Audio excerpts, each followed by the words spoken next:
my channel Aaj Ki Dunia and press bell icon for latest update. अस्सलाम वालेकुम students, आज जो हम अपना टॉपिक स्टडी करने जा रहे हैं वो 9th क्लास का चैप्टर 1 बायोलॉजी का है। चैप्टर 1 है और लेक्चर है हमारा organ and organ system level. हमारा टॉपिक है organ and organ system level, यानी हम इसमें पढ़ेंगे कि ऑर्गन और ऑर्गन सिस्टम लेवल आखिर किस तरह बनते हैं। In higher multicellular organisms more than one type of tissues having related functions are organised together and make a unit. Higher multicellular organisms कौन से होते हैं? मल्टीसेलुलर ऑर्गेनिजम्स होते हैं ऐसे जानदार जिनके जिस्म बिलियंस ऑफ सेल्स से मिलकर बना हुआ हो, या मिलियंस ऑफ सेल्स अरबों लाखों सेल से मिलकर बना हुआ होता है। ऐसे सेल्स को हम कहते हैं मल्टीसेलुलर सेल्स, और ऐसे ऑर्गेनिजम्स को हम कहते हैं मल्टीसेलुलर ऑर्गेनिजम्स। ठीक है, बड़े लेवल के मल्टीसेलुलर जानदारों में एक जैसे टिश्यूज़ जिनका काम यकसा होता है इकट्ठे होते हैं और ऑर्गन बनाते हैं, जो कि एक यूनिट की तरह काम करता है। यानी मतलब मुख्तलिफ टिश्यूज़ मिलकर एक ऑर्गन बना देंगे तो उस ऑर्गन का काम जो होता है वो मुख्तलिफ टिश्यू सर अंजाम देंगे। इस तरह मुख्तलिफ टिश्यू अपना अपना काम करेंगे लेकिन वो मिलकर एक ऑर्गन का काम बन जाएगा। Different tissues of an organ perform their specific functions and these functions collectively became the functions of that organ. एक ऑर्गन में मुख्तलिफ टिश्यूज़ अपना काम सर अंजाम देते हैं जो कि मजमूई तौर पर ऑर्गन का काम बन जाता है। इसमें मिसाल देखते हैं, हमारे पास आ जाती है स्टमक की। स्टमक किसको कहते हैं? मैदे को कहते हैं। Is an organ specialised for the digestion of proteins and storing food. मिसाल के तौर पर ऑर्गन जो मैदा है प्रोटीन की डाइजेशन के लिए ख़ास है। कौन सा है? मैदा प्रोटीन की डाइजेशन के लिए ख़ास है, खुराक को ज़ख़ीरा करने में अहम किरदार अदा करता है। यानी जो हम खुराक खाते हैं ये हमारी, इसमें से जो प्रोटीन होती है उसकी डाइजेशन होती है किस में होती है? मैदे में होती है। और ये जो हमारी खुराक होती है वो किस में महफूज हो जाती है? स्टमक में हमारे कुछ देर तक महफूज हो जाती है, हत्ता कि ये हज़म होकर आगे ना पास कर जाए। Two major types of tissues. अच्छा, क्या होता है? हमारा जो मैदा होता है यानी हमारा जो स्टमक होता है उसमें दो मेजर टाइप्स के टिश्यूज़ पाए जाते हैं। कौन से पाए जाते हैं वो आगे देखते हैं। Two major types of tissues are present in its structure, यानी स्ट्रक्चर, मैदे का स्ट्रक्चर। इसमें दो अहम किस्म के टिश्यूज़ मौजूद होते हैं, ये स्ट्रक्चर पाए जाते हैं। ठीक है, पहला होता है हमारे पास एपिथेलियल टिश्यू और दूसरा आ जाता है मस्कुलर टिश्यू। एपिथेलियल टिश्यू क्या होता है? एपिथेलियल टिश्यू को हम ग्लैंडुलर टिश्यू भी कह देंगे। ठीक है, सिक्रीट्स खारिज करता है gastric juice for the digestion of proteins. यानी हमारे मैदे के अंदर एक एपिथेलियल यानी ग्लैंडुलर टिश्यू होगा, उसका काम क्या होगा? गैस्ट्रिक जूस खारिज करना। किसके लिए? For the digestion of proteins. हम पहले ही पढ़ चुके हैं कि मैदे में प्रोटीन की डाइजेशन होती है। एपिथेलियल टिश्यू गैस्ट्रिक जूस को खारिज करते हैं प्रोटीन की डाइजेशन के लिए। नेक्स्ट आ जाता है, हमने पढ़ा था कि दो तरह के सेल्स होते हैं स्टमक में।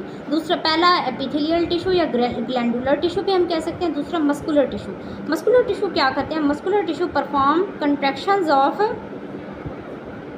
Stomach walls for the grinding of food and the moving food to posterior end. Muscular tissue जो कि मैदे की दीवार को सिकुड़ने में मदद देते हैं, यानी क्या करते हैं? ये मैदे की मतलब मस्कुलर टिश्यू के वो कंट्रैक्ट होंगे यानी सिकुड़ेंगे, तो हमारे नतीजतन हमारे मैदे की दीवारें जो हैं वो भी सिकुड़ेंगी। तो क्या होगा? ग्राइंडिंग ऑफ फूड होगा, यानी ग्राइंडिंग का मतलब होता है पीसना, यानी खुराक जो है हमारे मैदे के अंदर पिस जाएगी। And moving food to the posterior end, यानी मैदे के आखिर वाले हिस्से तक जो हमारी खुराक है वो, मैदे के आखिरी वाले हिस्से तक हमारी खुराक जो है वो आगे हरकत कर जाएगी। कैसे करेगी?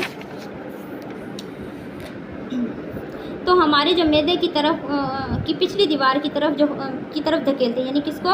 खुराक को धकेलते हैं। Two tissues perform their specific functions which collectively became the function of stomach. हमने यही पढ़ा था ना ऑर्गन में कि मुख्तलिफ तरह के टिश्यूज़ मिलकर एक ऑर्गन का काम बन जाते हैं। इसमें मुख्तलिफ तरह के टिश्यू अपना अपना काम करते हैं लेकिन वो मजमूई तौर पर मिलकर ऑर्गन का काम बन जाते हैं। So two tissues perform their specific functions which collectively became the function of stomach। दो टिश्यू खास सर अंजाम देते हैं, ग्लैंडुलर था और एक एपिथेलियल। क्या काम सर अंजाम देते हैं? एक मैदे की दीवारों को सिकुड़ने में मदद देता है ताकि खुराक हजम हो जाए। दूसरा एपिथेलियल टिश्यू जो गैस्ट्रिक जूस खारिज करता है खुराक के हाजमे के लिए, यानी प्रोटीन की डाइजेशन के लिए, जो कि मजमूई तौर पर मैदे का काम बन जाता है। इसमें मैदा एक ऑर्गन के तौर पर काम करता है। नेक्स्ट आ जाता है हमारे पास organ system level. Organ system level क्या होता है? कि मुख्तलिफ तरह के ऑर्गन मिलकर ऑर्गन सिस्टम बना देते हैं। ठीक है, in this level different organs performing related functions are organised together in the form of organ system. इस तंजीम के दर्जा में मुख्तलिफ तरह के आर्गन्स मिलकर मुतल्लिका काम करते हैं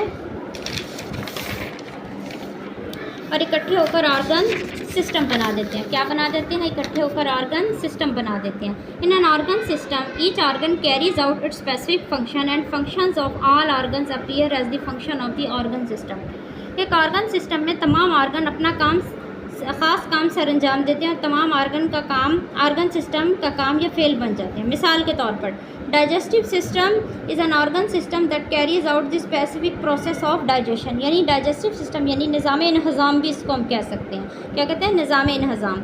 ये हमारी खुराक की डाइजेशन का काम करता है। ये क्या है? Organ system. Major organs in this system are oral cavity, stomach, small intestine, large intestine, liver and pancreas. तो क्या है? डाइजेस्टिव सिस्टम में मुख्तलिफ तरह के ऑर्गन्स मिलकर एक काम करते हैं तो क्या बन जाता है? डाइजेस्टिव सिस्टम यानी निज़ाम हाजमा का काम बन जाता है। ठीक है, इसमें मुख्तलिफ तरह के ऑर्गन्स कौन से हैं हमारे पास? ओरल कैविटी, ये जो हमारे मुंह के अंदर मौजूद होती है, मैदा, स्टमक, स्मॉल इंटेस्टाइन छोटी आंत, लार्ज इंटेस्टाइन बड़ी आंत, लीवर एंड पैंक्रियाज। लीवर जिगर को कहते हैं और पैंक्रियाज भी हमारे जिस्म में एक होता है, हमारे जिस्म का एक ऑर्गन होता है। इस सिस्टम में हम ऑर्गन ओरल कैविटी, मैदा, छोटी आंत, बड़ी आंत, जिगर और पैंक्रियाज हैं, जिन सब का काम डाइजेशन के अमल में मदद करना है। नेक्स्ट आ जाता है हमारे पास पौधों में ऑर्गन सिस्टम कैसा होता है। पौधों में ऑर्गन सिस्टम जानवरों की बनिस्बत थोड़ा सा मुख्तलिफ होता है और आसान भी होता है। The organ system level is less complex in plants as compare to animals. यानी पौधों में ऑर्गन सिस्टम लेवल जानवरों की निस्बत कम पेचीदा होता है। ठीक है, इसके पास हमारी मिसाल आ जाती है रूट सिस्टम। रूट सिस्टम जो है हमारे पौधों का जड़ का यानी पानी से ज़मीन से पानी को खींचने का जो हिस्सा है वो क्या कहलाता है? Root system. ठीक है, पौधों में रूट सिस्टम होता है बनिस्बत आसान होता है। ये क्यों होता है? This is due to a greater range of functions and activities in animals. इसकी वजह यह है कि बहुत ज़्यादा सरगर्मियों का जानवरों में होना है। यानी पौधों में बहुत ज़्यादा सरगर्मियाँ सरंजाम नहीं होती, लेकिन जानवरों में मुख्तलिफ तरह के सिस्टम होते हैं और सिस्टम पेचीदा होता है। इस वजह से पौधों में जो ऑर्गन सिस्टम है वो थोड़ा आसान होता है और जानवरों में थोड़ा पेचीदा किस्म का होता है। शुक्रिया।